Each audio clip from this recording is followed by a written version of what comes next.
তারপর দৌড়াদৌড়ি করতে তারপর এখানে আমাকেও খেলতে বলছিল, আমিও এখানে খেলছিলাম। তারপর আমার খুব ঠান্ডা লাগছিলো বলে ওর একটা শার্ট এক্সট্রা এনেছিলো, তো আমি শার্টটা পরে নিয়েছিলাম। দেন এখানে এই যে পুচকিটা দৌড়াদৌড়ি করছে আর আমরা এখানে খেলছি। আর যেহেতু ওর বড় ভাগ্নি এখানে ভিডিওটা করেছে, তো সেইভাবে পারিনি আর কি, ক্যামেরাটা উল্টোপাল্টা হয়ে গেছে। তারপর আবার ওরা ফুটবল খেলছিল, একবার ককপ্যাড একবার ফুটবল।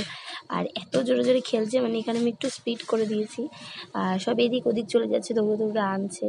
ওভারঅল খুব ভালোই ছিল দিনটা। দেন আমরা একটুখানি বললাম এবার একটু ঘোরা যাক, তারপর একটু ইকো পার্কের আশেপাশে ঘুরছিলাম।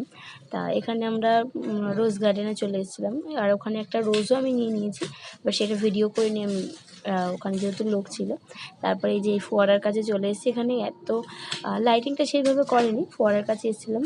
তারপরে এসে ও এখানে বলছিল যে ওর মাস্ক দেখে খুব ভয় লাগছে, ভূতের মাস্ক, ওই যে ওপরে যে মাস্কটা আছে ওটা দেখেও ভয় পাচ্ছিল, যেহেতু ভূতের ওখানে মাস্ক